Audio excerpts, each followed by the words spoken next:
Bien. Empezamos.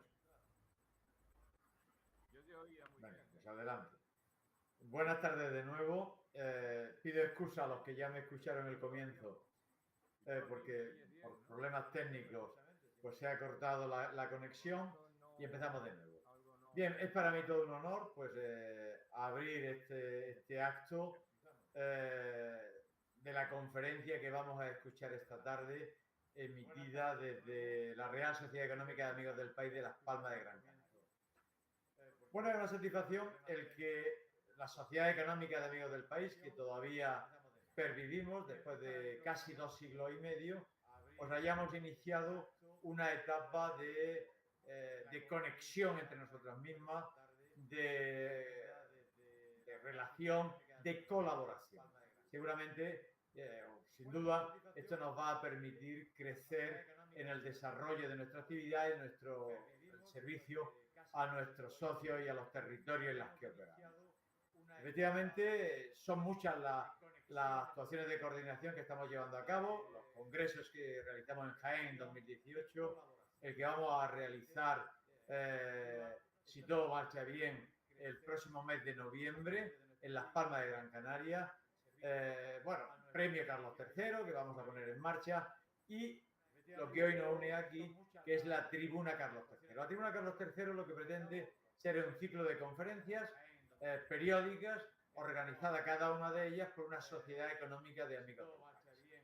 Ya comenzamos el pasado mes de mayo, concretamente el 26 de mayo, se impartió la primera desde Jaén, la impartió la catedrática de Historia Moderna de la Universidad de Granada, Inmaculada Arias de Saavedra, y tuvo por título Educación y Economía en el siglo XX, la Sociedad Económica de Amigos del País. Tuvo continuidad en el mes de junio, en esta ocasión desde Santiago de Compostela, la impartió el catedrático de Historia del Arte de la Universidad de Santiago, José Manuel García Iglesias, y fue Santiago de Compostela y sus caminos, estado de la cuestión. Y hoy tenemos la tercera conferencia. Yo le agradezco a Las Palmas de Gran Canaria y muy particularmente a mi querido amigo, el director de la Sociedad Económica de Las Palmas, Tomás de Vandelvalle, y Sotomayor, el que hayan propiciado esta tercera conferencia del ciclo, que la va a impartir el doctor don Santiago Luzán Meléndez, que es catedrático de Historia e Instituciones Económicas de la Universidad de Las Palmas de Gran Canaria. Bueno, yo dejaré que Tomás pues, se dirija a ustedes y que nos presente al conferenciante, pero en esta escueta introducción, sí decirles que esto ya tiene prevista continuidad. En este mismo mes de octubre, ya a finales de mes, concretamente el día 25, podremos asistir a la cuarta conferencia de la Tribuna Carlos III. En esta ocasión será la Real Sociedad Económica de Amigos del País de Badajoz la que la organice, sobre la economía y el trienio liberal, que es la conmemoración del bicentenario del trienio liberal. Esperemos que ya en noviembre será Cartagena, en diciembre otra sociedad, de tal manera que el ciclo, como ven, de un enorme interés y de cualquier forma una plasmación de esta cooperación con la que estamos, pues yo creo que particularmente satisfechos y orgullosos todos los responsables actuales de nuestras sociedades. Tomás, nada más por mi parte, muchas gracias por vuestra labor, por vuestra tarea, por vuestra actividad y por haber propiciado el que hoy estemos todas las económicas de España juntas, pues, oyendo la conferencia de la Palma. Gracias. Adelante, Tomás, cuando quieras. Gracias, Antonio. Muy buenas tardes. Bueno, es un honor para nosotros en la Real Sociedad Económica de Gran Canaria, pues tener como conferenciante a Santiago de Luján, miembro de la Junta Directiva de la Real Sociedad Económica y un socio muy activo durante los últimos años en esta económica. Santiago es catedrático, como dijo Antonio antes, catedrático de Universidad de Historia e Instituciones Económicas. En la actualidad es catedrático emérito, coordinador del programa de doctorado internacional Islas Atlánticas, Historia, Patrimonio y Marco Jurídico Institucional de las Universidades de Las Palmas, La Laguna, Azores y Madeira, desde 2014 hasta la actualidad, miembro del Grupo de Historia del Tabaco del 1998 a 2012, miembro del Comité Científico del Coloquio de Historia Canaria Americana, coloquios que reúnen a historiadores de Canarias y de América desde hace muchos años y tienen un gran prestigio científico y profesional. Santiago es Premio Especial Canarias América de Investigación 2010. Sus principales líneas de investigación se han centrado en la historia atlántica, historia del tabaco, del azúcar y de la esclavitud, historia de la empresa, patrimonio documental, empresarial y el mundo del libro. Es su conferencia se titula, tiene un nombre largo, pero seguro que va a ser muy interesante y a mí desde luego me interesa particularmente. Se llama Pequeño Manifiesto por la Historia en los Comienzos de la Transición Democrática y Social en España, Lecturas y Maestros, 1967-1973, entre la recreación de un recuerdo y la construcción histórica. La conferencia ha sido pregrabada por Santiago, aunque en este momento él está aquí conmigo y luego se pondrá al final de la conferencia por si hay alguna pregunta.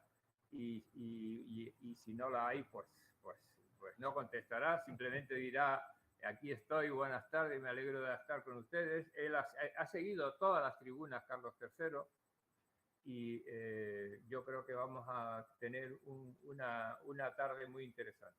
Yo también no dejo de decir que lo que estamos haciendo en colaboración y en coordinación es muy importante. Yo creo que esto proyecta al grupo de las económicas como una entidad de utilidad, verdadera utilidad pública, y nos ayuda a todos a ser menos localistas y tener una visión más de conjunto de los problemas y las cuestiones de la nación desde cada territorio.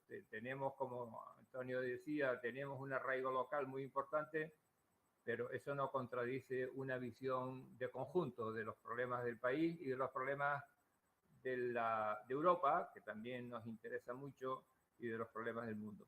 Así que ya acabo dando las gracias a los que nos están escuchando y pasa en este momento a Santiago de Luján a hablarnos de su conferencia.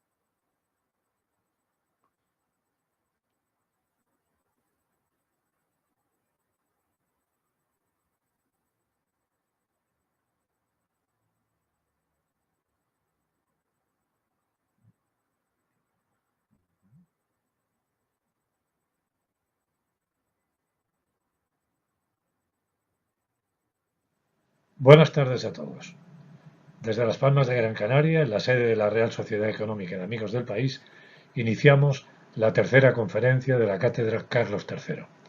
Quiero comenzar dando las gracias a la Económica y a todas las económicas de España por el honor que me han hecho permitiéndome dirigirme a ustedes el día de hoy.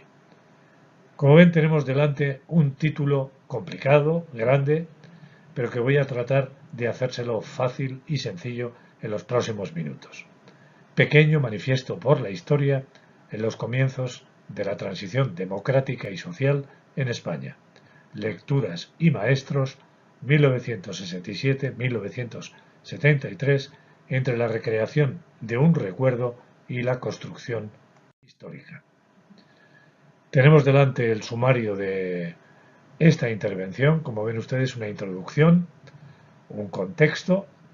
La tercera parte sería la historiografía francesa y la británica, y finalmente unas conclusiones que las hemos titulado Un horizonte que se abre.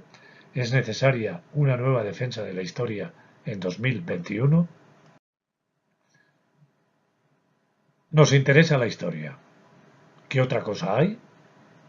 Susan Stanton, en la película Emma Thompson, a Henry Burton, cuando este último se incorpora al equipo de las primarias del marido de Susan, Jack Stanton, en la película John Travolta, en Primary Colors, 1998, de Mike Nichols. Este ensayo, que hoy presentamos, responde a la necesidad de reflexionar sobre el pasado en épocas de crisis. La situación de excepcionalidad que el mundo está viviendo en los años 2020-21 nos ha hecho volver nuestra mirada a la época que en nuestro país se vivió durante el tardo franquismo y la crisis del 73. O por último, a la tercera globalización, en la que las fechas de 2008, 2020, 2021 nos sitúan ante una doble crisis mundial de enormes dimensiones, como antes mencionábamos. En esas circunstancias, con un gradiente distinto, surgieron nuevos planteamientos o deben aparecer en los momentos actuales sobre la confección de la historia. Esta es, en suma, el sentido de nuestra aproximación, de nuestra primera hipótesis de trabajo.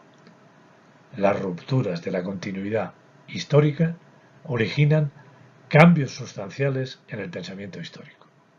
En el caso del siglo XXI, estamos necesitados de un nuevo discurso que sustituya al fin de la historia.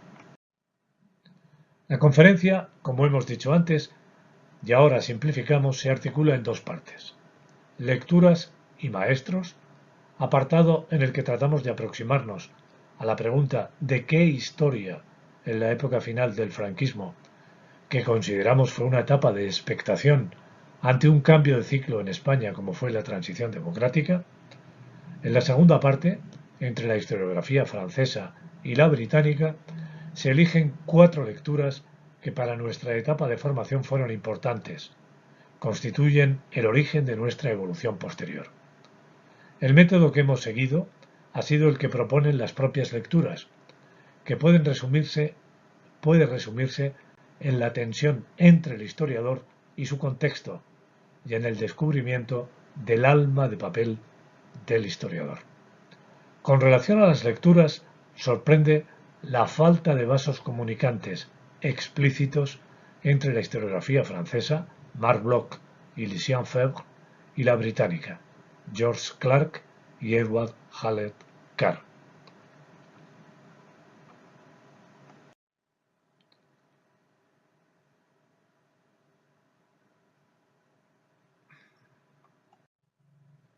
El tardofranquismo y los comienzos de la transición democrática los podemos ejemplificar con las imágenes que tienen ustedes presentes. En primer lugar, el Plan de Estabilización y Ordenación Económica de 1959, que empieza lo que llamaríamos el segundo franquismo. En segundo lugar, el Referéndum Nacional de 1966, por el que se aprobaba la ley orgánica, según decía la propaganda, garantía de la paz, garantía del futuro. Y en tercer lugar tienen la cubierta del ABC de ese mismo año de 1966, con Fraga presentando la ley de reforma de la prensa, que significó una moderada apertura. En esta imagen estamos viendo las colas en las estaciones de trenes con sus maletas de los emigrantes que en los años 50, 60 hasta el 73 abandonan nuestro país para dirigirse a Alemania, Suiza, Italia, Francia, Bélgica, Reino Unido, etc. Recuerden ustedes la famosa película de Alfredo Landa, Vente Alemania, Pepe. En la imagen de la derecha estaríamos ejemplificando el turismo en la playa del Inglés y Maspalomas en 1965, cuando esa enorme ciudad turística todavía no se ha construido, pero ya se está parcelando. Tenemos ahora a Juan Canogar delante de su famoso cuadro que representa esa manifestación sin caras y el juicio de Burgos. El juicio de Burgos, en los periódicos, el jefe del Estado ha conmutado las 9 penas de muerte, o en la parte izquierda pueden ustedes observar el monasterio de Montserrat con el encierro que se produjo contra el juicio de Burgos el 12, 13 y 14 de diciembre de 1970. El asesinato de Carrero Blanco. En la imagen de la izquierda vemos el resultado del estallido de la bomba puesta por ETA y la reconstrucción cinematográfica de cómo se eleva a los cielos el coche del almirante el día que iba como todos los días, a la iglesia de los jesuitas de Serrano a oír misa. Finalmente, tienen ustedes la Facultad de Filosofía y Letras de la Universidad Complutense de Madrid, en la parte de superior izquierda, la facultad tomada por la policía en los años 69, 68, 70, 71. En la parte de abajo vemos a Raimon en el famoso recital de la Facultad de Ciencias Políticas en 1968, y en la imagen de la derecha inferior derecha, la Facultad de Filosofía y Letras un día cualquiera que podría ser en la actualidad. Mayo del 68 está atrás, pero atrás están muchas cosas. La historia se tiene que saber. El pasado influye sobre nosotros de una manera constante. Tenemos que ver muy claro cuáles son las lecciones para no repetir los errores e intentar conseguir los aciertos. Es decir, sin ningún conocimiento de dónde vienes, de quién eres, no eres nadie. Si no hay memoria, no hay persona. Y si no hay memoria colectiva, no hay grupo. Esto lo escribía Raimon muchos años después, recordando el célebre concierto. Es importante apuntar que entendemos por tardofranquismo, aunque las imágenes ya nos lo han dicho.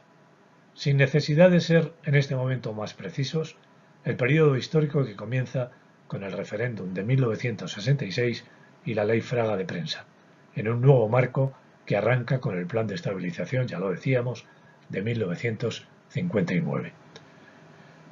Todos estos acontecimientos supusieron una moderada apertura. Eran los años en que gobernaban los tecnócratas y se realizaban los planes de desarrollo. En fin, los años en que eran manifiestos los cambios de la sociedad española, tantas veces recordados, que empezaron a situarnos a niveles de vida mejores generados por la emigración a Europa, la llegada del turismo, el acceso a la enseñanza superior de más españoles y un largo etcétera. Que no es el momento de que ahora lo precisemos más. Lo que sí parece evidente, por eso lo he puesto en negrita, es que pese a algunos esfuerzos bien intencionados, el régimen no era capaz de evolucionar y de traer la democracia a España. Es precisamente en esos años conflictivos, de fin de una etapa, cuando accedimos a la universidad, que había vivido una importante crisis 2 años antes, con el expediente y apartamiento de sus cátedras de una serie de profesores de la Universidad Complutense y de la de Salamanca, y a estos libros sobre los que ahora queremos reflexionar.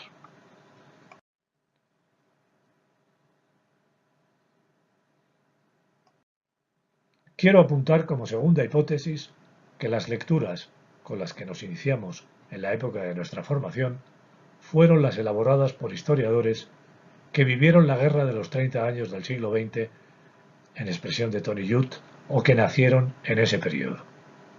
En el caso de España, con el agravante de una guerra civil de la que se salió con una larga dictadura. En la etapa de entreguerras hay una reacción muy importante contra la historia positivista que tiene su origen en Ranke en los años 40 del siglo XIX.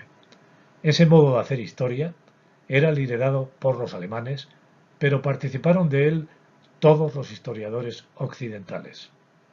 El historiador realizaba, o eso creía, ciencia, y los hechos eran objetivos, y el investigador solo tenía que observarlos, recopilarlos y explicarlos. Predominaba la historia política, y se valoraba mucho la precisión en las fechas. La Gran Guerra, la crisis del 29 y la Gran Depresión subsiguiente, continuadas por la Segunda Guerra Mundial, debieron perturbar la conciencia de los historiadores, trastocando sus preocupaciones, y con ello su concepción de la historia. La mortandad de la guerra y la llamada fiebre española, el paro subsiguiente a la desmovilización, la llegada de la crisis después de una breve tregua de crecimiento, el descenso alarmante del PIB en los países capitalistas, con los daños colaterales de aumento de la desigualdad y de la pobreza, la contracción del comercio, la alternativa al sistema por parte de la Revolución Soviética, llevaron a muchos historiadores a plantear una nueva manera de hacer historia. La economía se convirtió en el adjetivo fundamental de esta, y junto a ella su prima hermana, la historia social, la sociología, sin dejar atrás la importancia del medio, la geografía. Todavía tendría que pasar algo el tiempo para que entrase con fuerza la historia de las mentalidades. Estas ciencias emergentes, estas ciencias sociales emergentes, la economía, la sociología, la geografía, la antropología, la ciencia política, las ciencias de la organización de la empresa, amenazaban con hacer perder su sitio a la historia general. De ahí la necesidad de un nuevo discurso que la defendiera. La tercera hipótesis tiene que ver con nuestros maestros directos. Nuestros maestros son los que nosotros elegimos en el sentido al que se refiere el filósofo Steiner. Podemos decir, de salida, que la sombra de Vicens Vives, 1910-1960, hasta la muerte de Franco, fue muy alargada. Al lado de Vicens Vives, en su despacho de la Universidad de Barcelona, he situado la cubierta de la primera edición de La sombra del ciprés es alargada, de Miguel Delibes, editada por Áncora y Delfín, editorial Destino, en 1947. Es aproximadamente, coincide con la foto de Vicens Vives. Esta historia, que se inicia en entreguerras y se consolida en la posguerra, tardó en llegar a España. Y tardó en llegar a España por las circunstancias específicas de los años posteriores al conflicto civil español. Una cruel dictadura en su primera parte.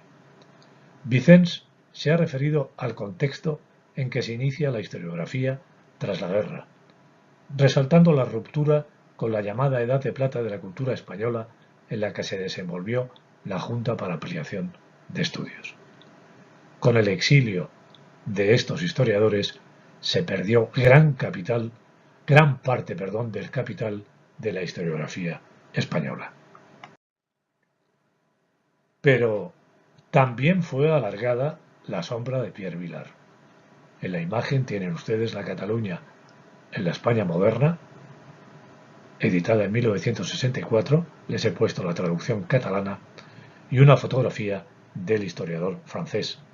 Con este libro se introduciría en España el materialismo histórico, el marxismo, con este y otras grandes monografías, aunque podemos decir que Pierre Vilar era muy cercano a la escuela de Annales, a la escuela de Marc Bloch, Lucien Febvre y Fernand Braudel.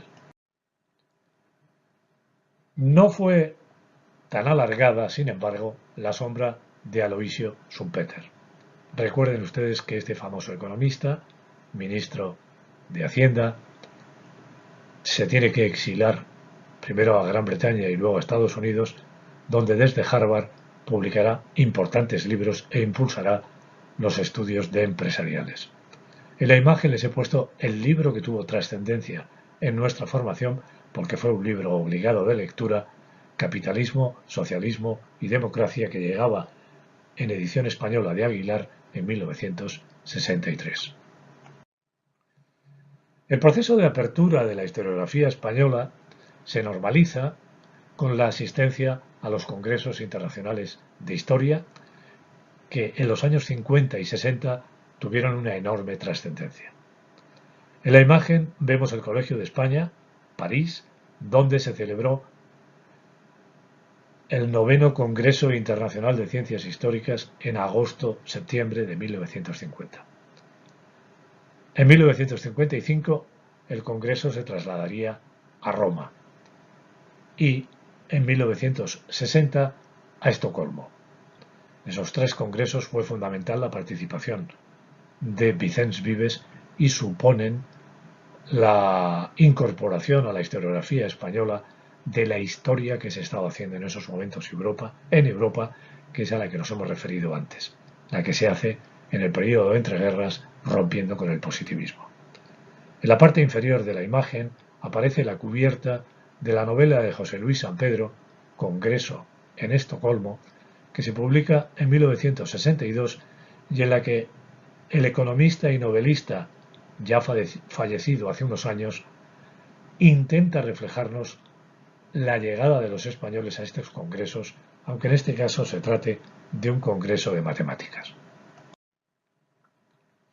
Son los profesores que se incorporan a la Universidad Española en los años previos al segundo franquismo, a partir del Plan de Estabilización del 59, los que van a introducirnos en esta historia a los que accedemos a la universidad en torno al 68.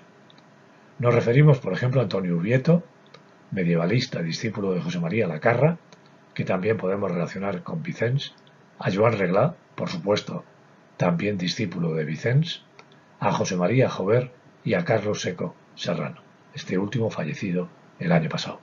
Autores de una introducción a la historia de España que abría las puertas de esta disciplina que con carácter general se cursaba en segundo de comunes de la carrera de Filosofía y Letras. Pueden ser considerados la generación siguiente a Vicens y la que incorporó a los estudiantes de esa época a la historia que se hacía en España y fuera de España. Sin olvidarnos de los profesores ayudantes y contratados, los PNN, que constituían la masa crítica fundamental de la universidad en aquellos años. Efectivamente, la historia económica y social, la revalorización de la historia contemporánea, que hasta entonces se estudiaba muy poco. En el caso de España, los libros terminaban en la Guerra Civil. La imagen tienen ustedes a los 4 profesores mencionados: Antonio Ubieto, Joan Reglà, José María Jover y Carlos Seco Serrano.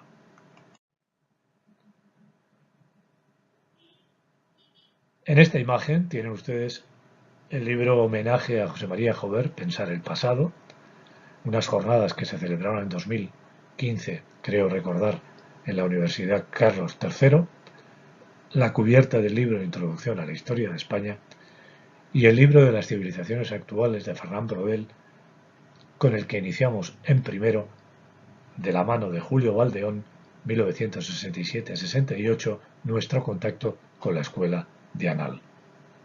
Como decía, estos historiadores no se olvidaron o no nos introdujeron solamente en la escuela de Anal, sino que abrieron las ventanas a la historiografía anglosajona. En la imagen tienen ustedes a Richard Hare, el libro de Richard Hare, España y la Revolución del siglo XVIII, de principios de los 60, que fue una auténtica revolución, como su propio título, en la historiografía española, y los manuales La España Imperial de John Eliot y La España bajo los Austrias de John Lynch, también de gran importancia e influencia. En la otra imagen tienen ustedes a Raymond Carr, La España 1808-1939, cuya traducción por Ariel completaría lo que acabo de decir, es decir, la ventana abierta a la historiografía anglosajona. No debemos olvidarnos tampoco, igual que antes hacíamos y hablábamos de Pierre Vilar, de la historiografía marxista como Ernst Labrousse y sus fluctuaciones económicas e historia social. Pero el libro quizá de gran relevancia de aquellos años fue La historia económica de España, que Vicens Vives editó junto a Jordi Nadal. Ahí tenemos la edición de 1969. 2 ejemplos de grandes monografías francesas son las que tienen ustedes ahí. El Mediterráneo y el mundo mediterráneo de Fernán Braudel, que sigue siendo un libro de cabecera y un libro de gran influencia ahora en la historiografía norteamericana, y la revuelta de las comunidades de Castilla, la revolución, de las comunidades de Castilla, de Josep Pérez, recientemente fallecido. No debemos olvidarnos tampoco de las lecturas de historia de las ideas políticas y de las relaciones internacionales que formaron parte de nuestra formación. Tienen ustedes ahí el libro de Sabine, La historia de la teoría política, que tuvo una trascendencia enorme junto al de Toussard, desde el punto de vista francés, el anterior es americano, en las carreras de historia y en las carreras sobre todo de ciencias políticas. Y a su lado el libro de Pierre Renouvin, Historia de las relaciones internacionales, que también tuvo una enorme trascendencia. Lo que estamos diciendo, es decir, en la apertura en la historia comparada, que es lo que nos han traído los franceses y la historiografía anglosajona. Pero como decía antes, los maestros los elegimos. He mencionado a José María Jover. También quiero mencionar a Vicente Cacho Viu, que significaría la tradición liberal española. En los momentos en que estudiábamos, se acababa de editar su libro La Institución Libre de Enseñanza, que por sí mismo es una invitación al cambio en la enseñanza española, recuperando a la institución, y tienen el libro homenaje al lado de la fotografía de Vicente Cacho, que su primera cátedra la tuvo precisamente en la Universidad de La Laguna. El otro maestro que yo he elegido y que sugiere que nuestra formación tuvo un contenido de geografía muy profundo fue don Manuel de Terán. Ahí tienen ustedes la Geografía Regional de España y la Geografía Física General de España, editada por Manuel de Terán junto a Solé Sabarís en aquellos años. La fotografía es la imagen que yo tengo de Manuel de Terán en los años 70, con su famosa pipa y su discurso de ingreso en la Real Academia de la Lengua. Era la primera vez que un geógrafo ingresaba en la academia. La influencia de la geografía francesa fue fundamental. Ahí les he puesto 3 de los manuales que estudiamos en la carrera: la Geografía de Europa de Max Derriot, la Geografía Humana del mismo autor y el manual de África de Pierre Guru, que nos enseñó Gil Olcina en la Facultad de Geografía en el último año de la carrera. Y empezamos la segunda parte de esta conferencia, que la he titulado Entre la historiografía francesa y la británica, y en la que he elegido 4 lecturas que fueron lecturas de nuestra formación y en las que voy a intentar realizar lo que no nos hicieron entonces, es decir, señalar su contexto, realizar una guía de lectura de estos 4 libros que aquí he señalado. Empiezo por la historiografía francesa, 2 lecturas paralelas he titulado: La teoría serena de parte de Marc Bloch y la crítica sin remilgos de Lucien Febvre, que fundaron en 1929 la revista Annales. Nos ha llegado la imagen de un Bloch historiador y de un Febvre más empresario, más gestor de la revista Annales o más inclinado a intervenir sobre la organización de los estudios y del saber histórico. Me ha llamado la atención que en el libro de Bloch no se detecta el trasfondo que le tocó vivir, especialmente su confinamiento y persecución por los alemanes al final de su vida.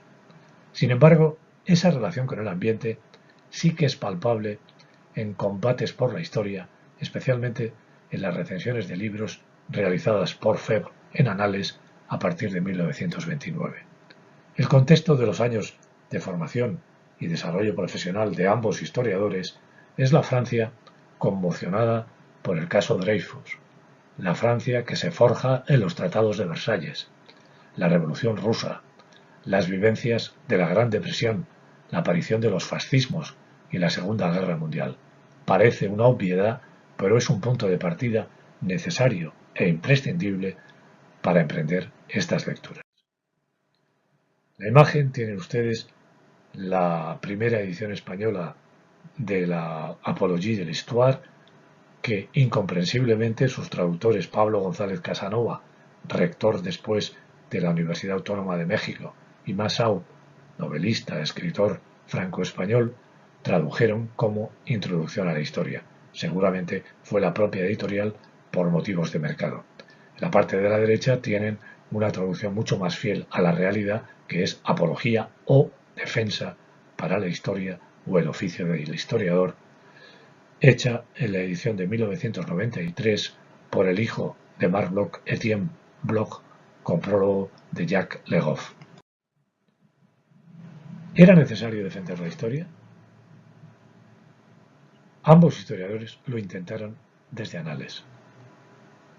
Si era necesaria, su justificación era porque había perdido su sitio frente al empuje de las nuevas ciencias sociales a las que antes me he referido, o en esos momentos lo estaba perdiendo, y era perentorio recuperar su aliento, volver a definir su lugar. Y esto había que hacerlo rompiendo con la historiografía positivista.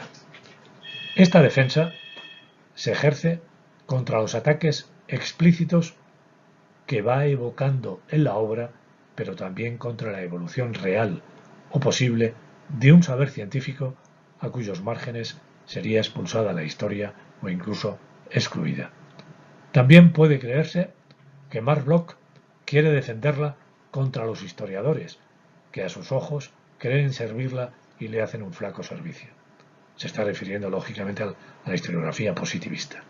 Por último, y creo yo que tal es uno de los puntos fuertes de la obra, intenta precisar las distancias de la obra de estos historiadores ante los sociólogos o los economistas cuyo pensamiento a Bloch y a Lucien Febvre les interesa, pero cuyos peligros para la disciplina histórica también ven. Las palabras eran, como ven ustedes ahí, de Le Goff de 1993, de la edición del libro al que antes nos hemos referido.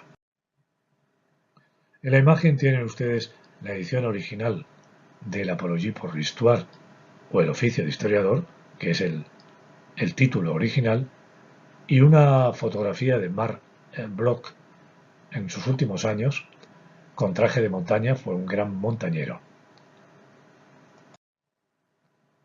Algunas ideas que nos parecen relevantes de este libro. En primer lugar, la historia se refiere a los hombres, pero en su trasfondo, en su contexto. No debemos olvidar que la historia es un relato que se construye con palabras en continuo cambio, palabras que merecen toda nuestra atención.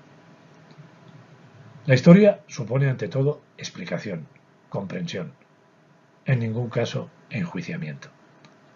La dimensión temporal debe ser contemplada tanto en su continuidad, Brodel luego a esto lo llamará la larga duración, como en su permanencia.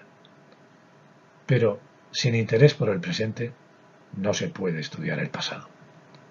Este es un latiguillo que va a repetir Bloch y que ha tomado y que nos sigue impresionando en la actualidad de su maestro Henri Pirenne, el historiador belga, también medievalista como Bloch. La complejidad de la historia, en cuarto lugar, supone que debe realizarse en equipo, que debe hacerse de forma transversal.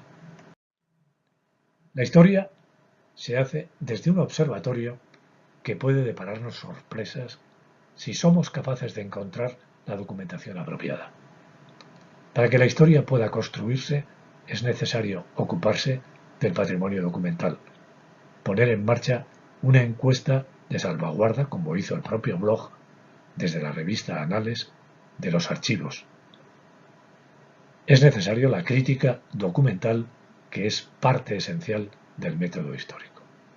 En sexto lugar, la historia, si no es historia comparada, no tiene sitio. La historia es historia comparada e imaginación para usar la herramienta de la traducción.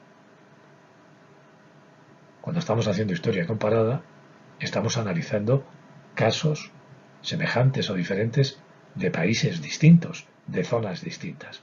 Y ahí juega un papel fundamental la traducción. El oficio de historiador consiste en saberse hacer preguntas. La historia, finalmente, con esto termino con Marc Bloch, se refiere a los hombres. Me sigue emocionando la confesión del historiador cuando escribe este manuscrito ya en el campo de concentración, o un poquito antes, sin apenas material, sin libros. Me sigue emocionando, digo, la confesión del historiador que se siente como el artesano envejecido que al final de su vida siente un ligero estremecimiento al pensar si ha empleado bien su vida al ejercer su oficio. La historia es un oficio, pero sobre todo es elección, no sólo del oficio, sino, una vez que lo hemos adoptado, de los materiales, de la manera de utilizarlos, de las herramientas, del objeto de estudio. La historia se hace con palabras. ¿Acaso es posible comprender perfectamente lo que no se sabe decir? Se necesita gran finura del lenguaje. Se necesita un color adecuado en el tono verbal. Se necesita sugerir, porque todo no se puede medir, porque todo no se puede abarcar. Bloch recurre a la música, al buen hacer del violinista que se guía por la sensibilidad del oído y de sus dedos. El historiador que ejerce su oficio recurre a las palabras. Habrá quien niegue, dice Bloch, que hay un tacto de las palabras como hay un tacto de las manos.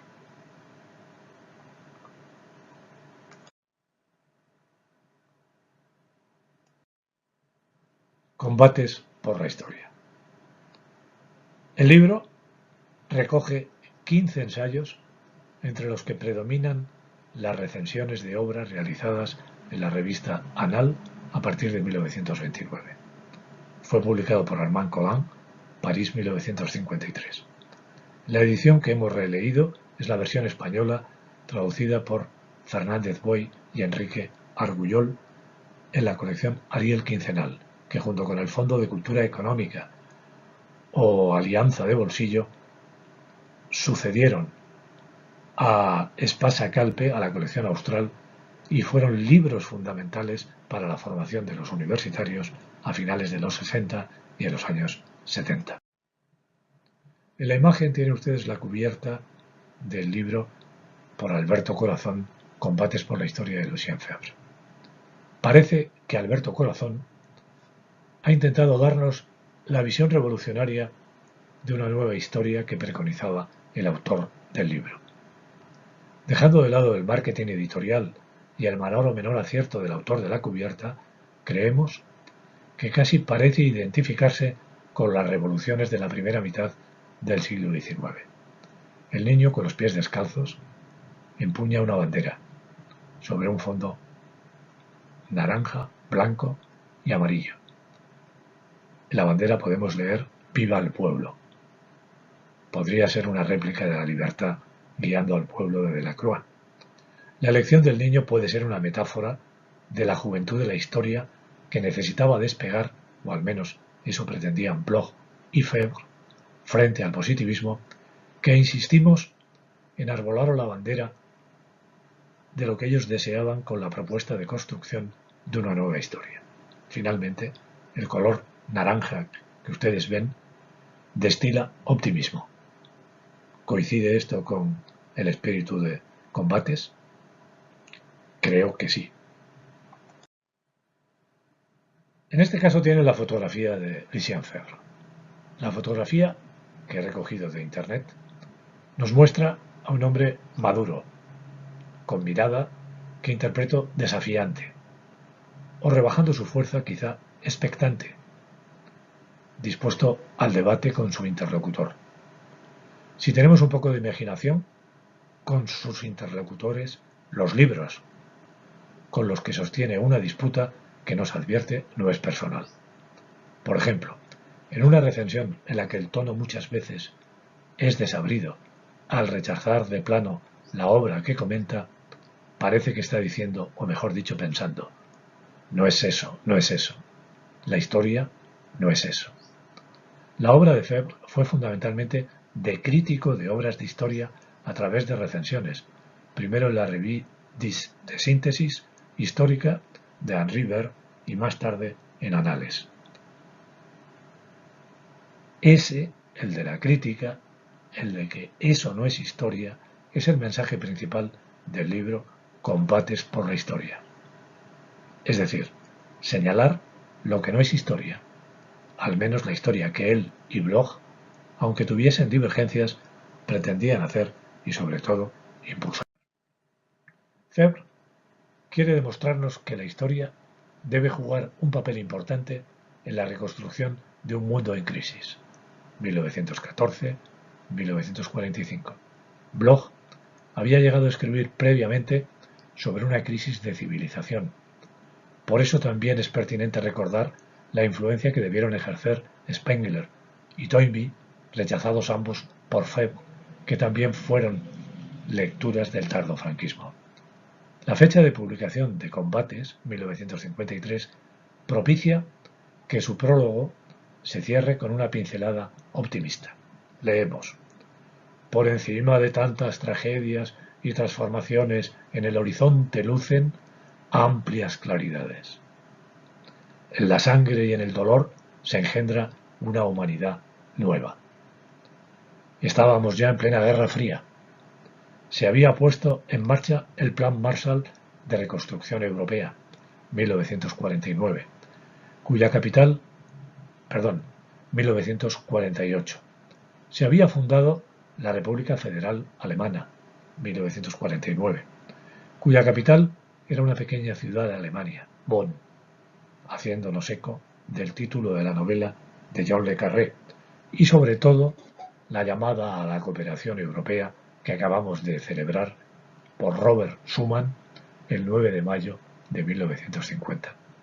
Eran los momentos en que empezaba una larga posguerra que se prolongaría hasta la caída del muro de Berlín y la descomposición de la Unión Soviética.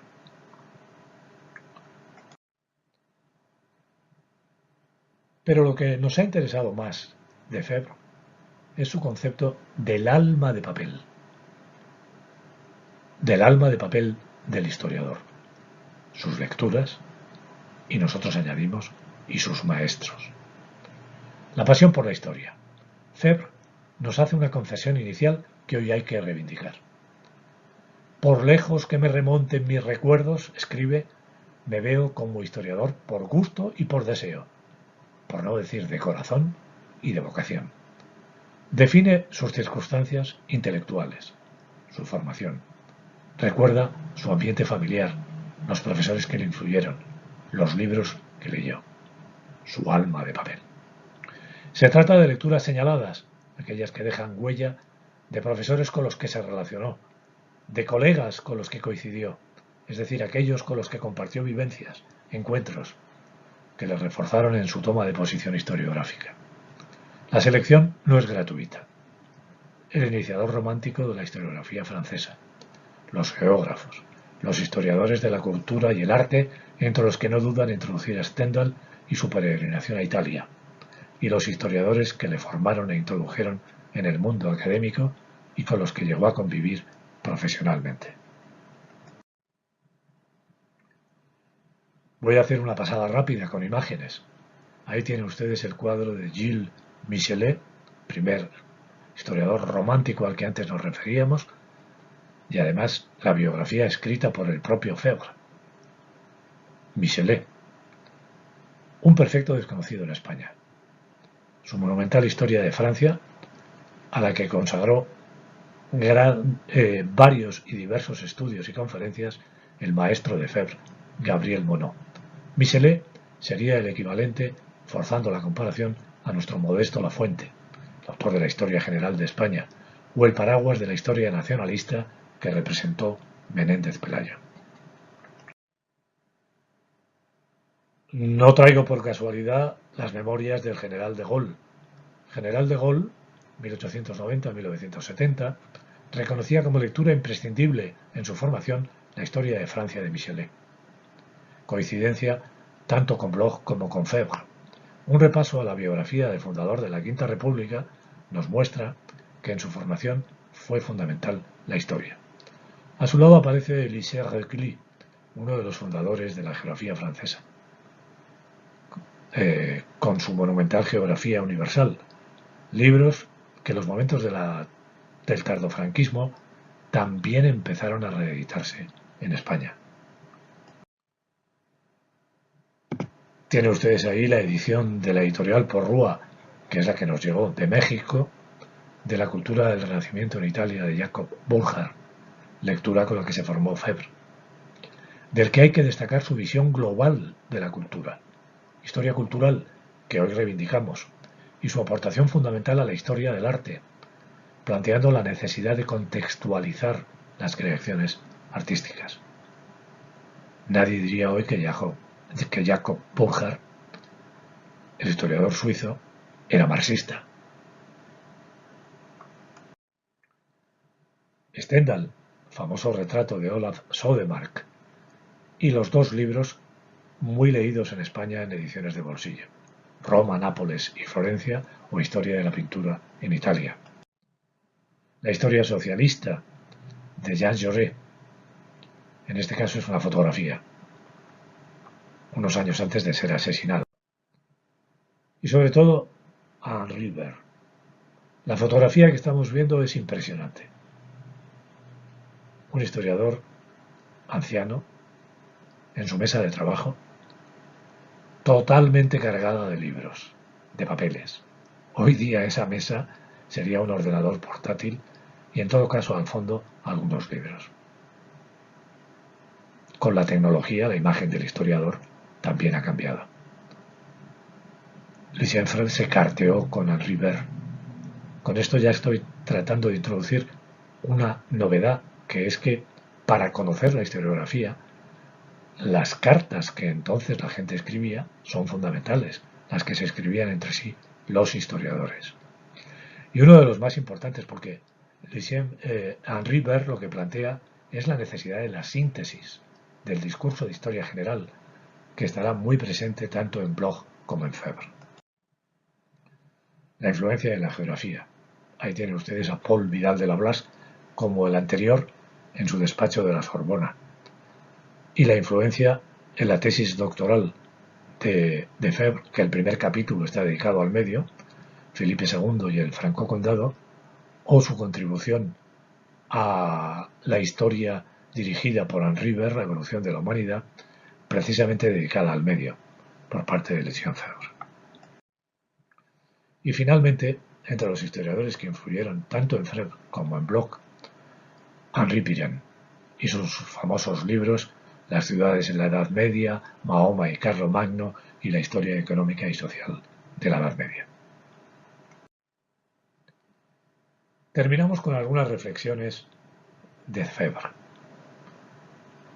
Febvre realiza un examen de conciencia sobre la Primera Guerra Mundial que produjo un corte, un cambio sustancial, como antes he dicho, en la forma de concebir la historia.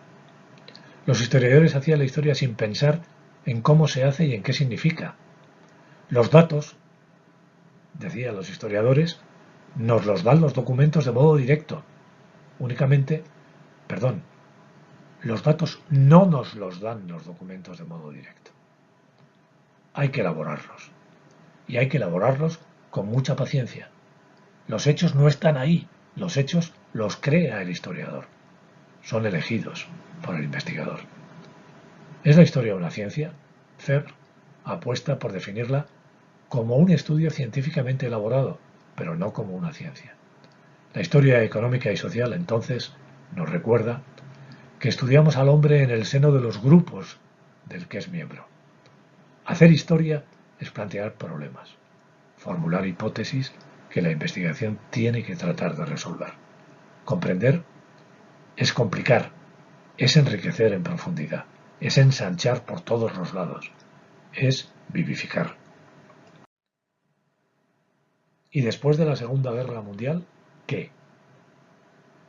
A pesar de la guerra, fueran lo que fuesen las calamidades que se cernían sobre Francia y el mundo, Los Anales, la revista que fundaron, siguió publicándose, aunque en su nueva andadura apareciera con el subtítulo de Civilizaciones.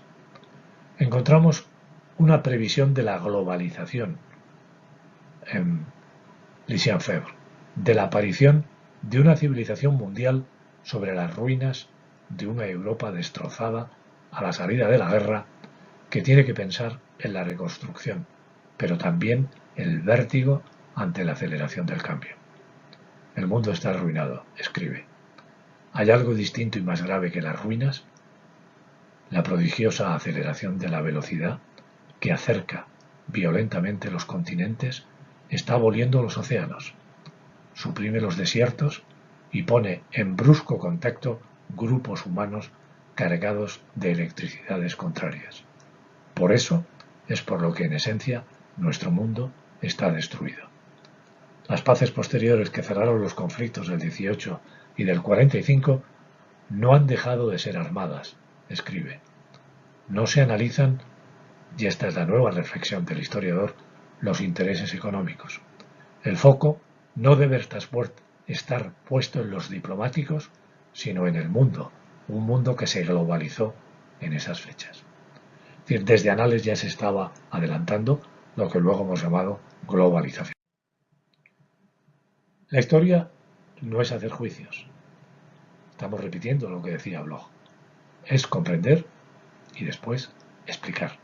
El tono del historiador debe ser en consonancia, escuchar, saber encontrar un sentido a los testimonios, nunca condenar. En el lenguaje utilizado, a mi entender, sobran los epítetos despectivos en la crítica a otros historiadores. Febvre no lo consigue siempre. Al final, nos llega el mensaje de la necesidad de cada grupo humano de volver a hacer su historia, de volver a la historia para comprender el presente. La historia ayuda a vivirlo. Y estamos entrando en la recta final. 2 apuntes de lecturas procedentes de la historiografía anglosajona. La nueva historia moderna de Cambridge, 1957, y ¿Qué es la historia?, de Edward Hallett Carr. La historia moderna de Cambridge podemos resumirla con el lema que ahí aparece: el adiós a la historia que se ha escrito hasta ahora. La segunda edición de la historia moderna de Cambridge, en 1976, que es a la que accedimos, fue coordinada por Joan Reglà, que había participado en la edición inglesa y apareció en la versión española con el sello de la editorial Sopena. Ahí tienen ustedes los retratos del director de la primera historia moderna de Cambridge, Lord Acton, 1834-1902, y Sir George Clark, 1890-1976. Su muerte coincide con la aparición en España de la edición de 1957, que es la que dirigió. ¿Qué nos está planteando la historia moderna de Cambridge? Si seguimos a Joan Reglà, que es el editor de la edición en español, la pérdida de protagonismo de Europa. El mito del rapto de Europa es utilizado por Reglà para explicar el cambio transcurrido entre la Primera y la Segunda Guerra Mundial. Esa pérdida de protagonismo de Europa es la distancia que separa la primera historia de Cambridge, la dirigida por Lord Acton, y la nueva que lidera Sir George Clark, que se ha reeditado en 2008, por lo tanto sigue estando viva. La desigualdad que ha caracterizado al mundo durante la tercera globalización es señalada por Reglà para caracterizar los años 60. Es la década del desarrollo para Europa, pero es la década de la frustración para el tercer mundo.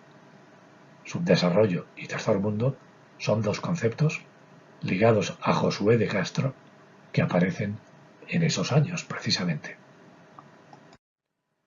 Ahí tienen ustedes el cuadro de Tiziano, El rapto de Europa, y he traído también este cuadro quizá menos conocido del rapto de Europa, realizado por Óscar Domínguez en 1952.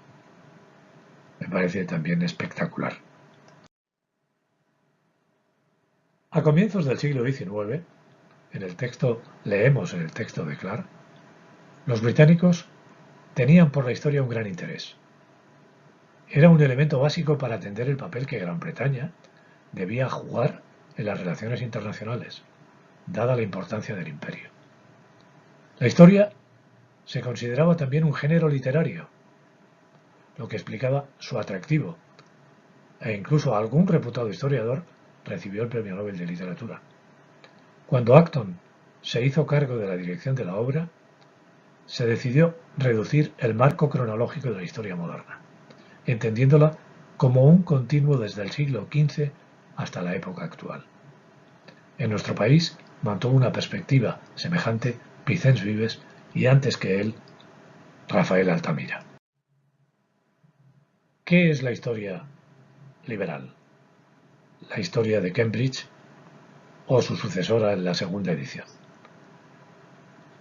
En primer lugar, ya lo hemos dicho antes, la importancia del enfoque desde el presente. En aquellos años estaba de actualidad la propuesta de Benedetto Croce, de que toda verdadera historia es idealmente contemporánea. Esto lo escribió en 1912. La síntesis, concebida como una obra colectiva. La historia es síntesis. El oficio de historiador es confeccionar el tejido que conforma la continuidad. Es el equivalente británico a la larga duración de Brodel. Elegir los materiales con los que confeccionar el discurso, eliminando lo superfluo. Con la organización y sistematización de los archivos, creían estos historiadores, en el futuro se podría hacer una historia definitiva. Recuerden que estamos en una historia positivista. La historia es tensión entre el discurso general y las historias particulares. Y finalmente estos historiadores positivistas de gran calado y de gran importancia y que nos hacen ver un positivismo con una cara no negativa, la relación del historiador con el poder, creían, dejó de ser subordinada con el nacimiento de las grandes instituciones dedicadas a la investigación y con el desarrollo de los centros de enseñanza superior en los que surge la carrera, lo que antes llamaba Bloch el oficio de historiador. Los resultados de la investigación de la historia de la civilización occidental, esto es lo que tiene que enseñarnos la historia. Por tanto, fíjense que estamos ante una visión muy eurocentrista que desde el siglo XV se difundió desde sus primitivos hogares europeos, asimilando elementos extraños en su camino expansivo hasta que quedó más o menos firmemente establecida en todas las partes del mundo. Es decir, se partía, y en esto no hay grandes diferencias con las obras de síntesis o manuales que manejábamos en España, de una visión muy eurocentrista. El contenido general de la obra intentaba abarcar todas las temáticas que conciernen a una síntesis. La política, la economía, la sociedad, la cultura, la religión, etc. Acabamos con estas imágenes de la historia del mundo moderno y la primera edición en español de la historia del mundo moderno con esta obra.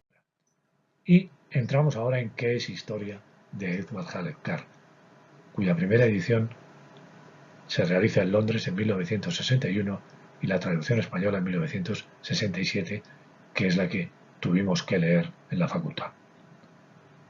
Escribe el poeta Eliot: si uno puede realmente penetrar en la vida de otra época, está penetrando en su propia vida. La lectura viene guiada, dirigida, fecundada por la escritura. Escribe Carr: cuanto más escribo, más sé lo que estoy buscando, mejor comprendo la relevancia de lo que encuentro. El contexto. Esto es lo más importante que nos enseña Edward Hallett Carr. Carr escribió que antes de enfrentarse a un libro de historia hay que conocer al historiador y su contexto, que influyen necesariamente en la obra de que se trate. Es lo que he tratado de hacer en esta conferencia. El diplomático historiador, Carr, no fue un historiador convencional. Ni estudió historia, ni se doctoró en historia en la universidad. Se graduó en lenguas clásicas, en Cambridge, en 1916. Después hizo una carrera de funcionario en el Foreign Office, el Ministerio de Asuntos Exteriores. En 1919, como Keynes, formó parte de la delegación inglesa en el Tratado de Versalles y fue testigo del tratamiento que se dio a Alemania en aquel tratado, que impediría una reconstrucción más progresiva de Europa tras la guerra. En 1936 asumió un puesto en la universidad como profesor de política internacional. Y aquí comenzaron sus escritos sobre política exterior, entre ellos La crisis de los años 20, editada en 1939, que es su entrada en la historia. En 1941 se convirtió en editor asistente de la revista Times, la revista de pensamiento político más influyente de Gran Bretaña. Y no entrará en el mundo académico en Oxford hasta comienzos de los 50, habiendo ya escrito los 3 primeros volúmenes de su historia de la Unión Soviética. En 1951 se traslada al Trinity College de Cambridge. Ahí tienen ustedes un retrato de Carr, años anteriores a su fallecimiento, y el cuadro de Sacha Berlin, con el que mantendrá un debate apasionado durante todos los años de su carrera histórica. Isaiah Berlin representa la historia liberal y Edward Howard Carr no llega del todo al marxismo, pero se le acerca. ¿Cuál es la ideología de Carr? La hemos definido del liberal a marxista inconfeso. Originalmente liberal, Carr comenzó a mirar el mundo con ojos diferentes y desde 1931, después de la Gran Depresión, comenzó a perder la fe en el capitalismo y en la estructura política que se forjó junto a aquel, el Estado liberal.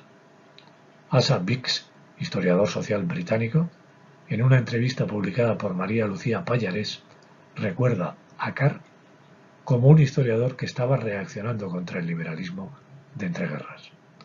La influencia de la Revolución Soviética y la crisis del capitalismo sobre la que escribió, junto a las 2 guerras mundiales, le llevaron a acercarse al marxismo. Helen, su bisnieta, señala que poco antes de su muerte, Carr había preparado material para una segunda edición de ¿Qué es la historia?, de la que solo llegó a escribir el prefacio, pero en él se muestra partidario de una visión optimista, equilibrada y más sana del futuro. Ahí tienen ustedes el Foreign Office en el que trabajó Carr y la cubierta de su libro La crisis de los años 20. La Universidad de Oxford a comienzos de los 50 y el Trinity College de Cambridge, donde ejerció como profesor universitario. Y en este momento ahí tienen ustedes la traducción española de los 3 primeros tomos de su obra magna, en la que luego aparecerían muchos más sobre la revolución bolchevique. ¿Qué es lo que plantea Carr? Primero, se plantea la historia comparada y sus dificultades. Y dice: los libros escritos en Gran Bretaña y Estados Unidos sobre Europa occidental y central han errado muchas veces su objetivo por partir inconscientemente del supuesto de que la política e instituciones francesas, italianas o alemanas, por ejemplo, pueden ser entendidas mediante analogías con sus equivalentes británicas o estadounidenses.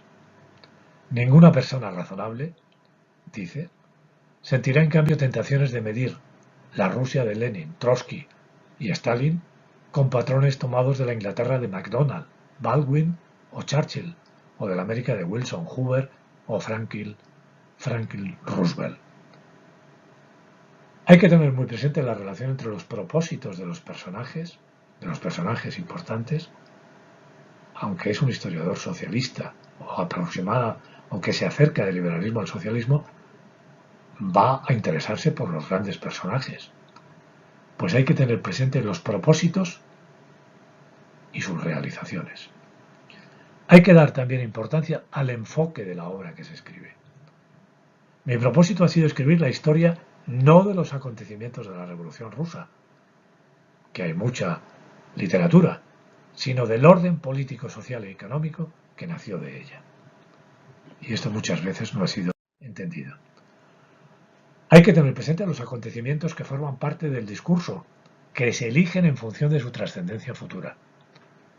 Hay que tener presente el valor de la documentación y el cierre de los repositorios oficiales. Hay que elegir entre un material muy abundante.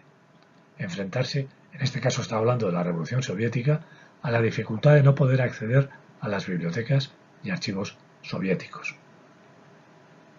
Estábamos en plena Guerra Fría. Y hay que fijarse en el orden del discurso. Carr, en el segundo tomo, El orden económico, observa que se le ha criticado por situar el orden político y constitucional antes que el orden económico implantado por la Revolución.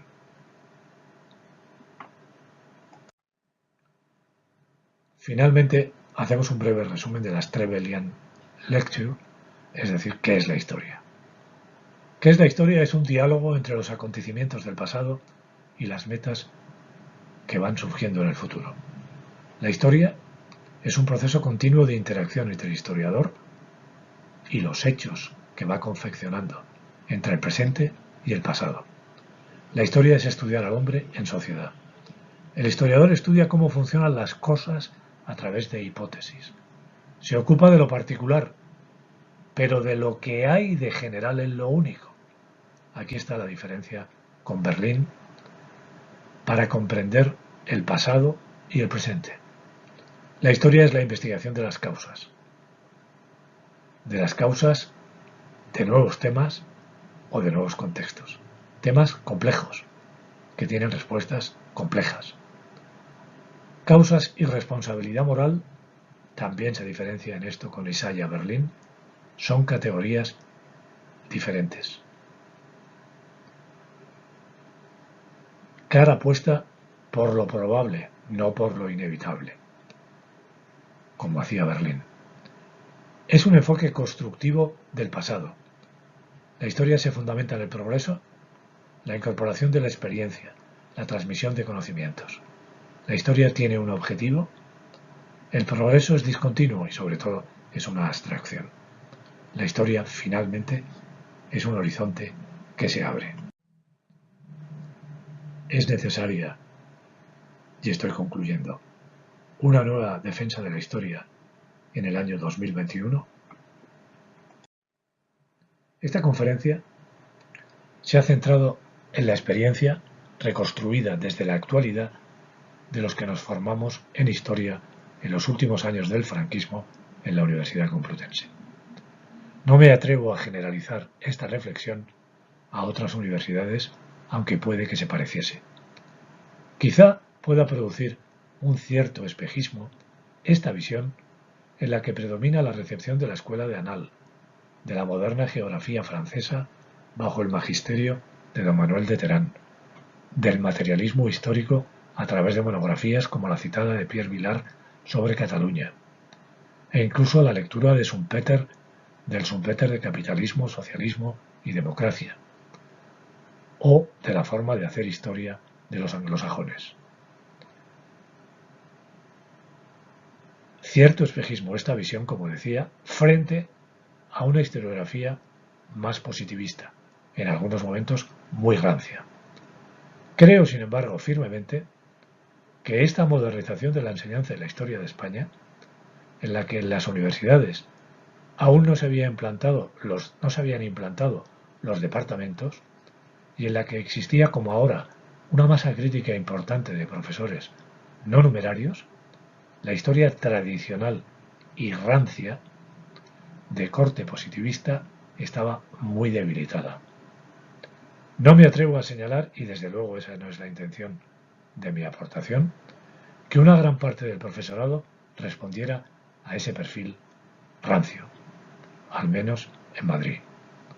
La expectación ante el cambio político, social y cultural, los cambios que se habían producido en la sociedad española en los años 60 eran muy importantes y debía trascender a las aulas.